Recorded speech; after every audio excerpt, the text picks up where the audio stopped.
আজকে আমরা দেখাতে চলেছি আপনাদেরকে আলমডাঙ্গার বধ্যভূমি। আশা করি এই জায়গাটা আপনাদের অনেক বেশি ভালো লাগবে। তো প্রথমেই কিন্তু আমরা এখানে এসেছি, বিষয়টা এমন নয়। তো এর আগেও কিন্তু আমরা অনেকবারই মূলত আলমডাঙ্গা বধ্যভূমিতে এসেছি আর আপনাদেরকে প্রপারলি কিন্তু দেখিয়েছি। আর এই জায়গাটা আসলেও অনেক বেশি ভালো লাগে কখন জানেন? যখন বিকাল টাইম আসে ঠিক তখন। তো সারাদিন কিন্তু এখানে মূলত গেটটা টোটালি কিন্তু লক থাকে, কারণ এই গেটের ভিতরে প্রবেশ করার জন্য কোনো রকম কোনো অর্থ বা টিকিট কিন্তু দেয়া লাগে না।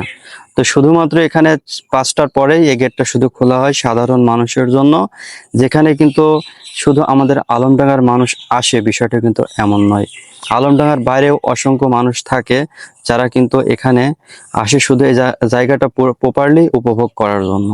তো আজকে মূলত আমি এবং আমার ভাই হাসান, আমরা কিন্তু দুই ভাই এসেছি এখানে এই জায়গাটা একটু ঘোরার জন্য। আর ঈদের দিন সারাদিন বাসায় থাকাটা কেমন একটা হয়ে যায়, তো যার কারণে ভাইয়াকে বললাম যে ভাইয়া চলো দুই ভাই একটু অন্তত বিকালের টাইমে বধ্যভূমির এরিয়াটি একটু ঘুরি। তো তার পাশাপাশি আমরা কিন্তু সাতকপাটেও গিয়েছিলাম। সাতকপাট জায়গাটাও আসলে অনেক বেশি ভালো লাগে। আর মূলত প্রত্যেকটা জায়গায় কম বেশি মানুষ আছে। আর একটা জিনিস লক্ষ্য করেন, আজকে কিন্তু মানুষের সংখ্যাটা অনেকটা কম। কারণ কি? কারণ আজকে যেহেতু অনেকেরই কিন্তু কুরবানি আছে, তো কুরবানির কারণে এখানে অনেক মানুষ আছে যারা কিন্তু উপস্থিত হইতে পারে নাই। তো যার কারণে এখানে মানুষের সংখ্যাটা অনেক বেশি কম। তো আমরা মূলত উপর থেকে এরিয়াটা আপনাদেরকে প্রপারলি কিন্তু দেখাচ্ছি, মাঝে মধ্যে আপনারা অন্তত বুঝতে পারছেন। তো শুধুমাত্র আলমডাঙ্গার ভিতরে বিখ্যাত এই একটি জায়গা, বিষয়টা কিন্তু এমন নয়। এমনও হাজারো জায়গা কিন্তু আলমডাঙ্গাতে আছে, যে জায়গাগুলো মূলত আমি নিজেও কিন্তু কখনো যাই নাই। তো তারপরেও সবসময় চেষ্টা করি আপনাদেরকে ডিফিকাল্টলি ভালো ভালো কিছু ভিডিও দেওয়ার জন্য। আর আপনারা প্রচুর পরিমাণে ভালোবাসা দেন, এই জন্য আপনাদেরকে অসংখ্য ধন্যবাদ জানাই।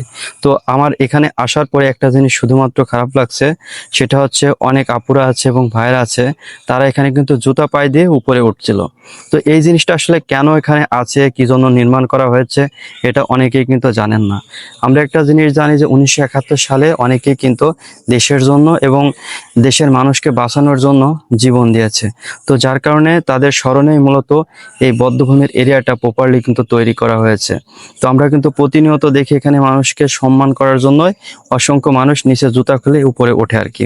তো যখনই কোনো ঈদ বা বিশেষ কোনো দিন হয়, সেই দিনে এখানে সাধারণ মানুষগুলা কেউ জেনে এবং কেউ না জেনে উপরে কিন্তু স্যান্ডেল নিয়ে উঠে পড়ে।